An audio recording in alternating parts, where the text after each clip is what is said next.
As the North Korean Communists launched their surprise invasion of South Korea on 25 June 1950, United Nations forces began to withdraw. By early August, UN troops, outnumbered and under heavy pressure, had pulled back to establish a 120-mile defensive perimeter around the port of Pusan. The problem that faced the United Nations commander was how to utilize his outnumbered forces so they could break out of the beachhead and take the offensive. Aerial reconnaissance had established that supplies and reinforcements for the enemy were being funneled along two main highways through Seoul, southeastward to the Pusan Perimeter. After estimating the situation and considering several possible plans of maneuver, General MacArthur decided to make an amphibious attack behind the enemy lines at the transportation and communication hub which centered around Seoul. With the enemy's supply line cut, the 8th Army would be able to break out of the Pusan beachhead and launch a simultaneous attack from the southeast.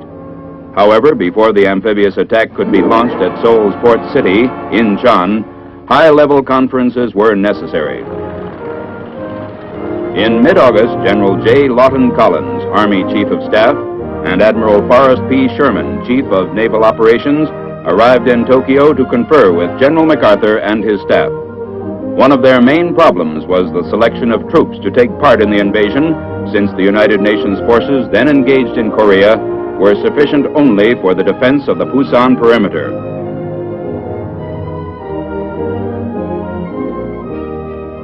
Perhaps an even greater problem was presented by the tidal conditions at Incheon, considered among the most difficult in the world for an amphibious operation. Extensive studies were made of the area, including examination of scenes such as these, photographed in 1945 during the U.S. occupation.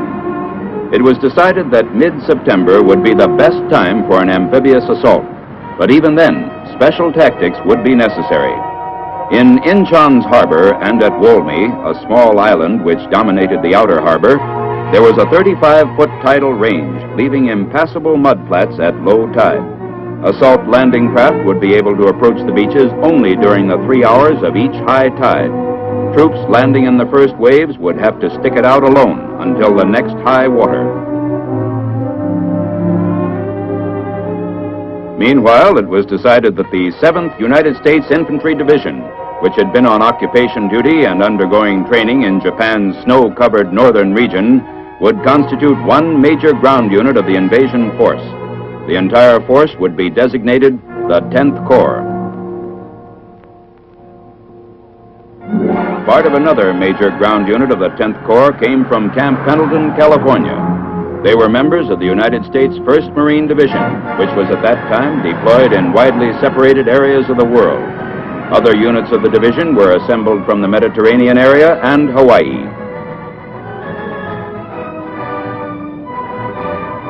Still other 1st Division Marines were already in Korea, helping to throw back the all-out communist attacks on the Pusan beachhead.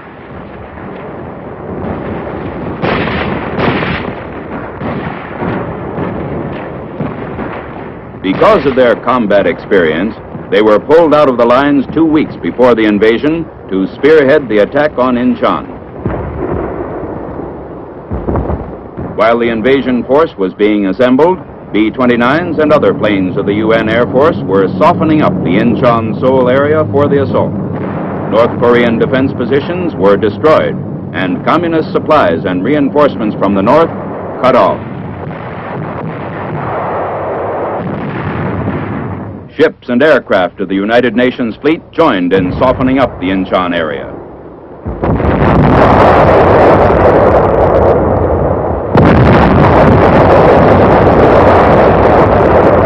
To confuse the enemy, bombardments were directed at other coastal cities, including Pohang, Kunsan, Samchok, and Yeongdeok. By this time, the ships of Task Force 77, a United Nations armada, had left Japan with its cargo of 10th Corps troops and was nearing the west coast of Korea. Navy crews were getting ready for D-Day. Ground troops were making final preparations to hit the beach. On D-2, 6 UN destroyers closed in to draw fire from Walmey's and Inchon's shore batteries so they could be definitely located. 1,000 yards, 900. As soon as the shore batteries opened up, our destroyers returned fire and moved in closer. The probing action was successful. Every shore battery fired and was pinpointed for later destruction by air and naval bombardment, thus preventing many potential casualties among troop-loaded transports and landing craft.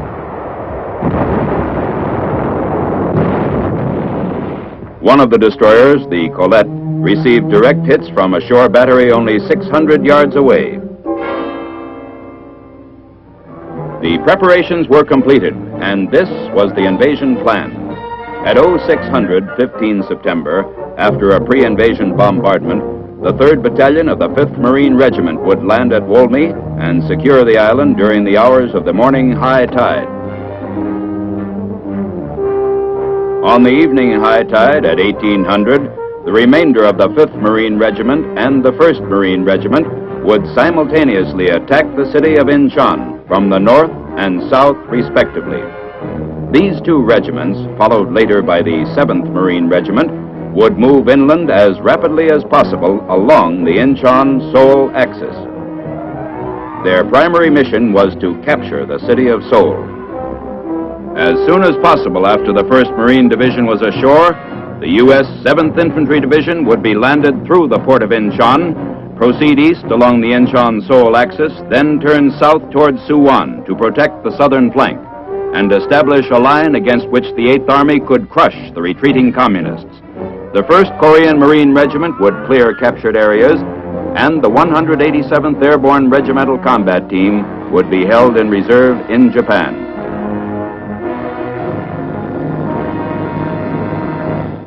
On 15 September, dawn broke off the island of Walmey.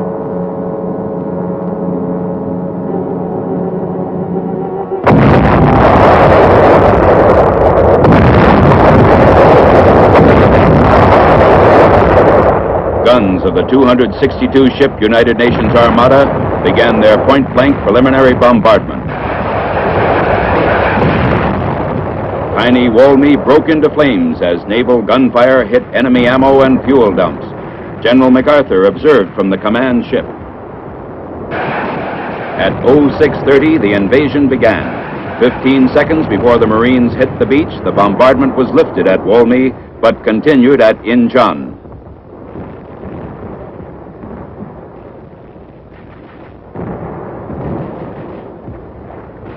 They hit the beach on schedule, completely combat-loaded. Because of the tidal conditions, men in this first wave could expect no supplies or reinforcements for 10 hours. The island was defended by about 400 soldiers of the 18th North Korean Division, but with the air and naval bombardment, as well as close ground support by the 1st Marine Air Wing, only sporadic resistance was encountered. Communist troops, in a state of shock, surrendered after only light opposition. By the morning of 16 September, Incheon had been taken against light resistance. While the 1st Korean Marine Regiment cleared the city, the United States 1st Marine Division started toward the Han River, and beyond it, the former South Korean capital of Seoul, which lay about 20 miles from the Incheon beachhead.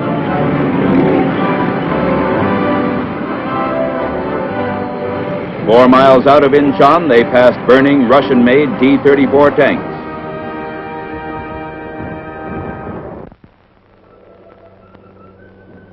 There was no definite enemy defense line on the road to Seoul, but small communist pockets of resistance had to be cleaned out. Elements of the 1st and 5th Marine Regiments cleared the rice paddies near the village of Akia.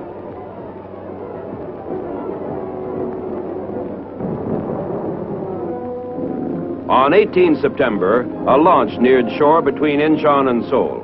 Aboard was General MacArthur. He was met by Major General Edward M. Almond, commander of the 10th Corps. As General MacArthur came ashore, he was greeted by Major General O.P. Smith of the 1st Marine Division. On this same date, troops of the U.S. 7th Infantry Division landed at Incheon. First to disembark were men of the 32nd Regiment. They moved rapidly inland, then southward to form the base of an anvil against which the 8th Army, driving north, would crush the North Koreans.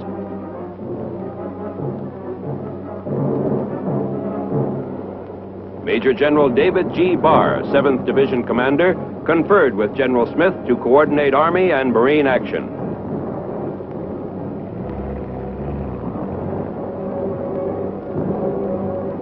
On 19 September, the 5th Marine Regiment was maneuvering along the west bank of the Han River, poised to launch an amphibious attack.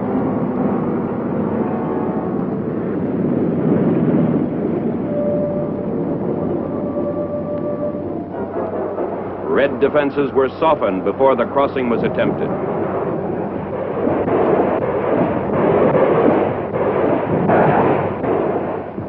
In the early morning hours of 20 September, the 5th Marine Regiment started across against enemy resistance. It was expected that the crossing would be difficult, for the river is very wide in this area.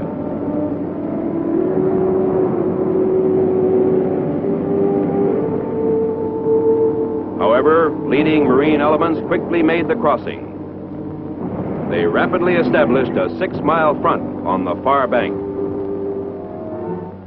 By mid-morning, all opposition in the landing area had ceased, and remaining Marine elements crossed without difficulty.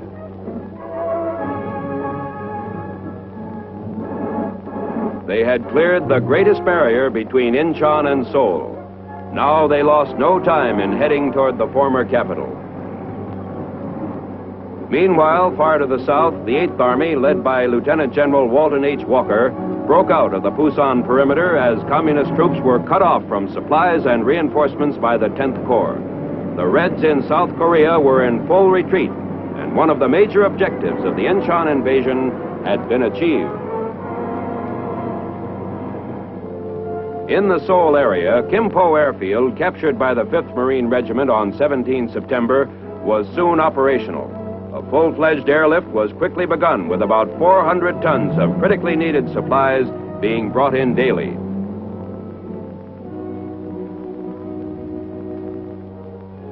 General MacArthur, arriving at the airfield after a frontline inspection tour, again conferred with his combat commanders. He discussed the tactical situation with General Almond. Held in reserve in Japan, the airborne 187th Regimental Combat Team was landed at Kimpo on 23 September, quickly rushed to a staging area, and ordered to proceed northward to capture the Kimpo Peninsula.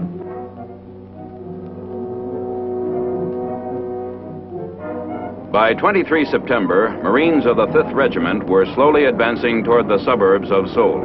When resistance in the suburbs proved extremely heavy, the Marine commander decided to have the 1st Marine Regiment cross the Han in the vicinity of Yangdong-po, east and south of where the 5th Marine Regiment had crossed, then move them into the city through and south of the 5th Regiment's position.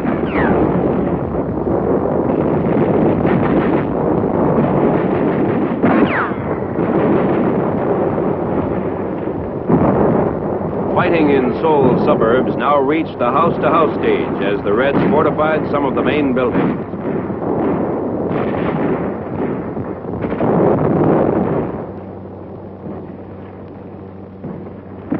On 24 September, with the Marines still meeting fanatical opposition, General Almond decided to speed the plan for the capture of Seoul by utilizing elements of the 7th Infantry Division to envelop the southern portion of the city.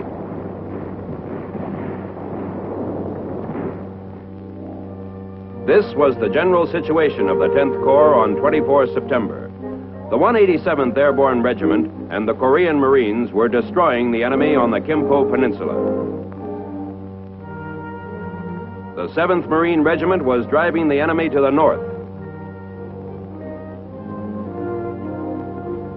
The 5th and 1st Marine Regiments fighting in the suburbs of Seoul were encountering fierce enemy resistance, which precluded an early capture of the city. The 7th Infantry Division, having seized the important airfield at Suwon, was deployed on the southern flank. Now the commanding general, 10th Corps, directed the 7th Division commander to commit one of his regiments in an amphibious crossing of the Han River. The regiment's objective was to attack the city amphibiously from the south, capture South Mountain, the commanding terrain in the city, and envelop the enemy's southern flank.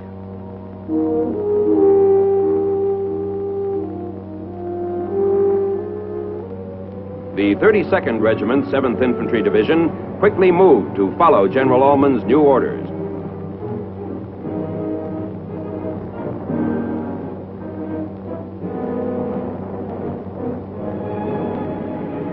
At 0630 on 25 September, after a 30-minute artillery barrage, the 32nd Regiment began its crossing southeast of Seoul.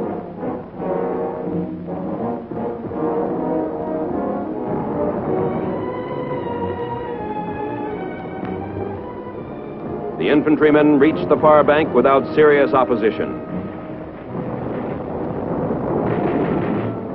However, a short distance from the river, they ran into heavy small arms and machine gun fire.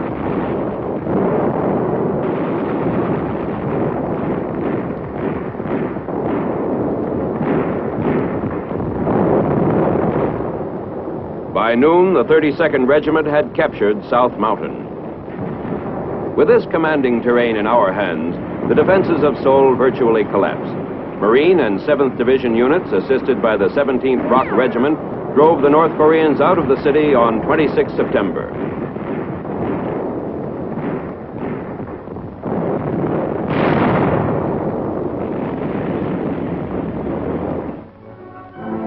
On 27 September, 7th Division troops waited near Osan for a flying column of the U.S. 1st Cavalry Division. As these 10th Corps and 8th Army soldiers linked up, thousands of communists were trapped. The anvil and the hammer were joined.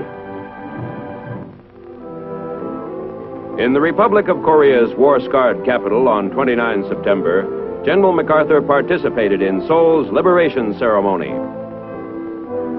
To Dr. Syngman Rhee, South Korea's 75-year-old president, the UN commander restored the city. With the 8th Army moving through its position, the 10th Corps was relieved of all tactical responsibility on 7 October. In 22 days, it had completed its job in the Seoul area and was on its way to another amphibious operation.